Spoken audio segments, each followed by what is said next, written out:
Bir xalqni zabt etish uchun har doim ham tank va samolyot kerak bo'lmaydi.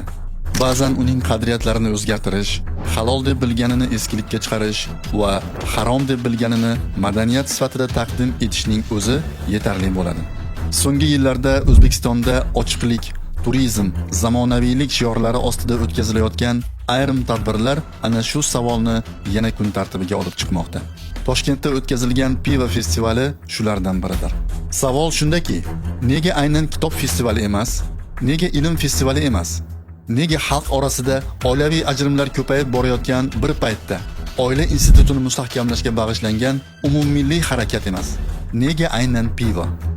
Bu savolga javob berish uchun festivalning tashqi ko'rinishiga emas, uning jamiyat ongiga qanday ta'sir qilishini tahlil qilish lozim. Pivo festivalining eng katta yutug'i minglab insonlarga pivoni sotishda emas, uning eng katta ta'siri jamiyatda alkogolni odatiy holga aylantirishdadir. Kecha gunoh sanalgan narsa bugun bayram qilib ko'rsatilsa, ertaga u hayot tarziga aylanishi festival mutasaddilari va hukumat uchun eng katta ahamiyatlisi shudir. Tarix shuni ko'rsatadiki, har qanday ma'naviy tanazzul avval fikrda boshlanadi, keyin odatga aylanadi, keyin esa avlodlarni o'z domiga tortadi. Bugun festival, ertaga brend, indinga esa hayot me'yoriga aylanishidir. Bu esa buzuq g'arb va bosqinchi Rossiya xalqimizni cho'ktirishni istagan narsaning xuddi o'zginasidir.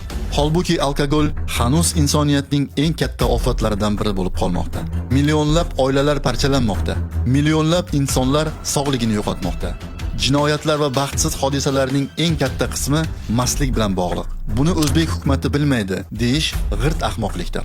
Bu yerda masala hukumat ongli ravishda millatni qaysi tomonga yetaklayotganidir. Agar musulmon xalqning ko'chalarida ichkilik bayram qilinayotgan bo'lsa-yu, ammo Qur'on ta'limi hujralari, ilm va fikr maydonlarini ochish va u maskanlarda yoshlarga ma'rifat tarqatish hukumat nazarida jinoyat sanalgani uchun bo'sh qolsa, bu holat har bir vijdonli, iymon e'tiqodli insonni tashvishga solishi kerak emasmi? Millatning kelajagi pivo bokallarida emas, aksincha, iymonli, bilimli, aqidasi, axloqi mustahkam va mas'uliyatli avlod qo'lidadir. Alloh taolo Tahrim surasining 6-oyatida aytadi: يا أيها الذين آمنوا قوا أنفسكم وأهليكم نارا. Ey iymon keltirganlar, o'zingizni va ahli oilangizni yoqilg'isi odamlar va toshlar bo'lgan do'zax olovidan saqlanglar. Shunday ekan, musulmon xalqning farzandlariga bu ofatni madaniyat sifatida ko'rsatish qanday oqibatlarga olib kelishi haqida jiddiy o'ylash lozim. Hukumat jamiyatga gunohni chiroyli ko'rsatishga emas, yaxshilikni ommalashtirishga chaqirishlari, o'z farzandlarini iymon, ilm va taqvo asosida tarbiyalashlari uchun sharoit yaratishi lozimdir. Zero millatlarning kelajagi sahnalarda emas, ularning butun vujudi va hayot tarzi bilan islomga qattiq bog'liq ekanidadir. Aks holda hukumat o'z xalqini zalolatga botirib, tanazzulga yetaklagani va unga xiyonat qilgani uchun albatta javob berishi muqarrar.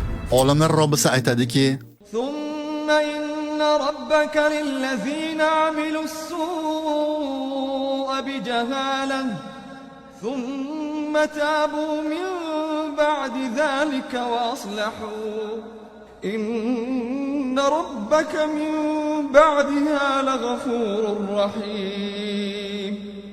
Keyin bilmasdan yomonlik qilib qo'yib, ortidan tavba qilgan va o'zini o'nglab olgan kimsalar uchun albatta Parvardigoringiz kechirimli, mehribon zotdir.